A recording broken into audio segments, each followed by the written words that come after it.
ഫലസ്തീൻ ഇസ്രയേൽ ധാരണയിൽ അതിന്ന് ഇസ്രയേലി ഗവൺമെൻറ്റിൽ വോട്ടിനിടുമെന്നും കഴിഞ്ഞ ദിവസം വോട്ടെടുപ്പിൻ്റെ സമയത്ത് എന്തൊക്കെയോ സംഗതികളുമായി അത് നീട്ടിവെച്ച് മുന്നോട്ട് പോയി വീണ്ടും ആക്രമണം നടത്തിയെങ്കിലും സമാധാന കരാർ ഇന്ന് വോട്ടിനിട്ട് വെടിനിർത്തൽ പൂർണ്ണമായും നിലവിൽ വരുമെന്നാണ് ലോകം പ്രതീക്ഷിക്കുന്നത്. ഒരു പക്ഷേ നിങ്ങളിത് കാണുമ്പോൾ അത് വന്നിട്ടുമുണ്ടാവാം.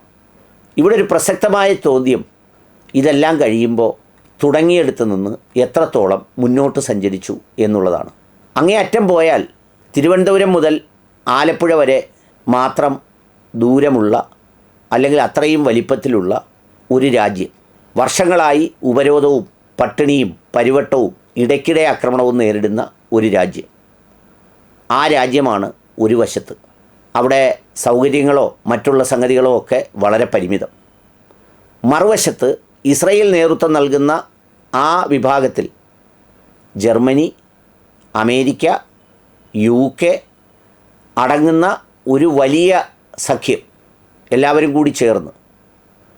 മറുവശത്ത് ഫലസ്തീൻ എന്ന് പറയുന്ന ഒരു ചെറിയ രാജ്യത്തെ പിന്തുണയ്ക്കാൻ, നേർക്കുനേരെ പിന്തുണയ്ക്കാൻ ആരുമില്ല. ആകെയുള്ളത് സാമൂഹ്യവിരുദ്ധ ഗ്രൂപ്പുകളെന്ന് മുദ്ര കുത്തപ്പെട്ട ഹൂത്തികളും ഹമാസും ഒക്കെ അടങ്ങുന്ന അവിടുത്തെ ഒരു ശൃംഖല. അവർക്കാകട്ടെ പ്രത്യേകിച്ച് ഈ പറയുന്നത് പോലെ ലോകത്ത് ഇവിടെ നിന്നും പ്രകടമായി ആരും സഹായിക്കുന്നുമില്ല. അവിടെ നിന്നാണ് ഈ യുദ്ധം ആരംഭിച്ചത്. 1,00,000-ഓളം ആളുകളാണ് മരണപ്പെടുകയും അംഗവൈകല്യം സംഭവിക്കുകയും ചെയ്തു എന്ന് പറയപ്പെടുന്നത്. എവിടെ? ഫലസ്തീനിൽ. തച്ച് തകർക്കപ്പെട്ടു, ആട്ടി ഓടിക്കപ്പെട്ടു. ഭക്ഷണ ഉപരോധം, ഇന്ധന ഉപരോധം അടക്കം എല്ലാം സംഭവിച്ചു.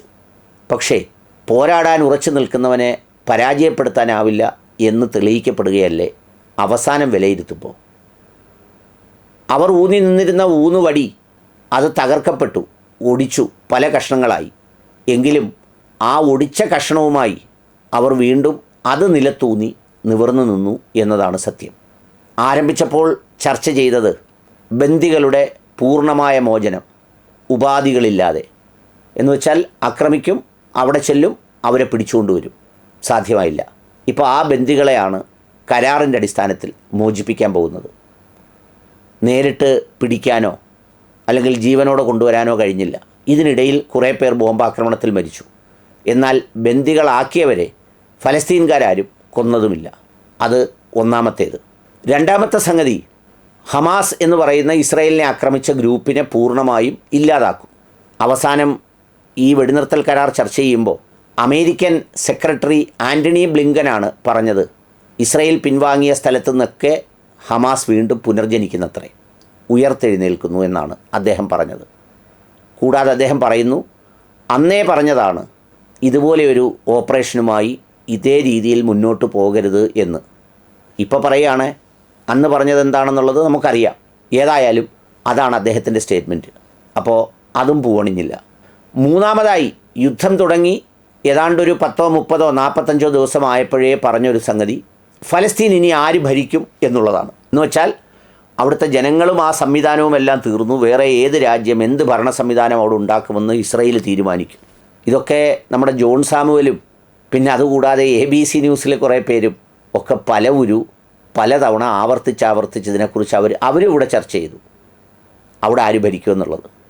അവസാനം പിൻവാങ്ങുമ്പോൾ ആര് ഭരിക്കുന്നു? അവർ തന്നെ ഭരിക്കുന്നു. 1,00,000-ഓളം ആളുകളെ കൊന്നു.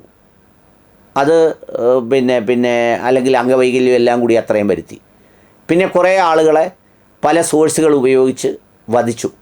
ഇറാൻ്റെ പ്രധാനപ്പെട്ടവരെ, യഹിയ സിൻവറിനെ അടക്കമുള്ള കുറേ പേരെ വധിച്ചു.